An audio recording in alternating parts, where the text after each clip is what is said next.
She had to walk all the way to the well in order to fetch the water. It could have been a mile or two. She did not go to the well to gain insight about herself and about worship. She did not intend to become part of a sharing of God's message. She went to quench her thirst.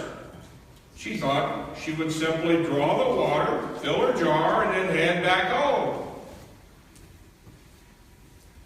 The conversation between her and Jesus started fairly innocent. Jesus asked her for a drink. When Jesus, a Jewish man, asked a Samaritan woman for a drink of water, he roots through layers of taboo to make a connection with this woman.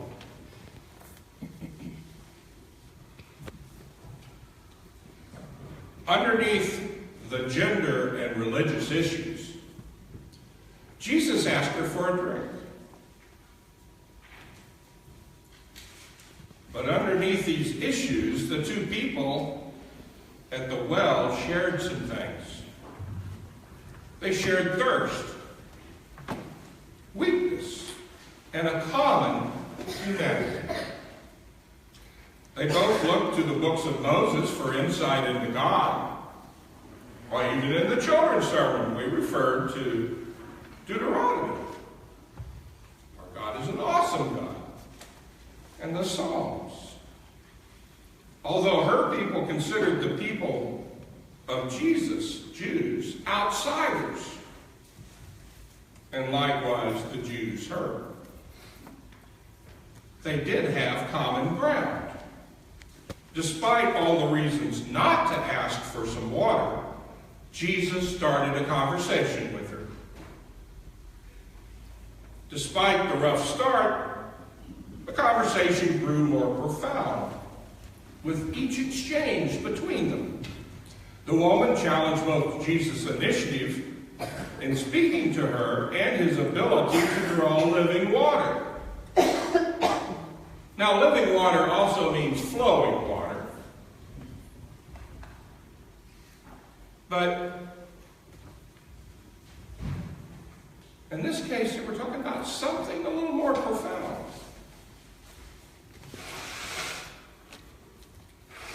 She herself brought up their common heritage, their ancestor Jacob, who founded this, who dug this well centuries before.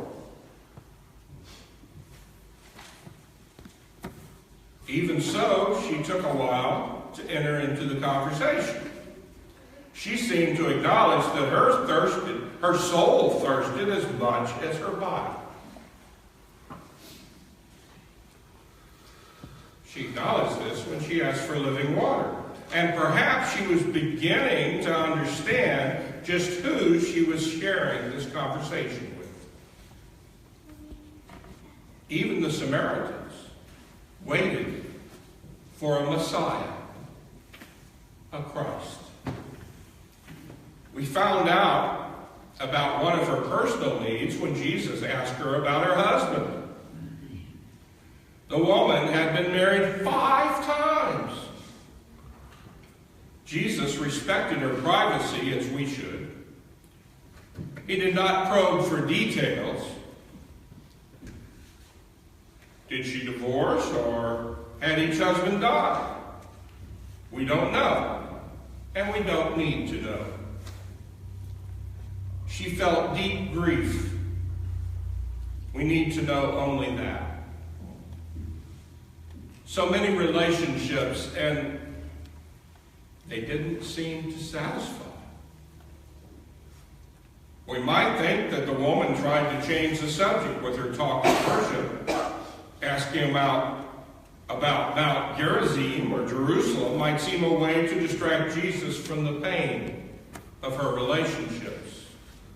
However, the turn in the conversation makes more sense than we might think. We know that grief over broken relationships or the death of a loved one can cause great anguish. So can harmful worship. This conversation may show us the connection between the grief over relationships and the grief over harmful worship. After all, our greatest relationship is with God. We know those who experience hurt over bad relationships, don't we? A betrayal, an abandonment, a trust violated can leave deep wounds. Wounds that take much time to heal. We may live with scars, but the hurt lingers on. Worship, too, can leave us wounded and hurting. Instead of joy and celebration, some worship falls heavily on guilt and shame. Worship can leave us feeling inadequate, unwanted, even excluded. The scars and pain linger all too often for a lifetime. We know those who, having heard nothing but fire and brimstone as children, cannot as adults feel the love of God for them. The Samaritan woman raises the question about whether worship should be about Gerizim or Jerusalem. If Jesus knew so much, perhaps Jesus could clarify where one should properly worship God. Jesus doesn't indeed clarify about worship. It's not about a physical place. True worship occurs in the heart. True worship is in spirit and in truth. Worship flows from the heart in gratitude to God. We should not focus on location, but on what happens. What happens within us. Does worship flow from within us? How does worship feed our spirits? How does worship connect us to God? Worship in spirit and in truth can take place with traditional or contemporary music. Worship in spirit and in truth can take place in so-called high church or an informal setting. The story itself points to an important aspect of worship. Worship heals our hurts, and worship breaks down barriers. We understand the Samaritan woman as a real woman. She cried real tears over her 5 marriages. In the minds of the Jews of that day, Samaritans had practiced idolatry by worshiping false gods. The woman in the story teaches us that Jesus cares about our broken relationships and about the ways worship has hurt us. The woman came to understand Jesus' true identity. Jesus met her where she was. The woman who had come to the well in the middle of the day went back into the village to share the identity of Jesus with others. As John says in his own gospel, come and see. And they did.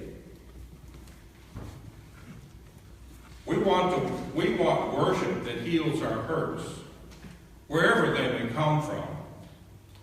Part of that healing comes from knowing that God understands us and loves us anyway. We want worship that breaks down barriers. We want to break down barriers even if others feel the shock of the disciples that Jesus spoke to a woman. We want worship that breaks down the barriers between liberals and conservatives. We want worship that breaks barriers between cultures and languages, between economic classes and social strata. We want worship that unites us and shows us our common humanity. We want worship that brings out our potential for ministry. We want worship that brings a deeper understanding of Jesus. We want worship that gives us new strength and joy, bringing us closer to God and to one another. We want worship that nourishes us like drink from a well, that cleanses us like a bath, and that refreshes us like a dip in a pool.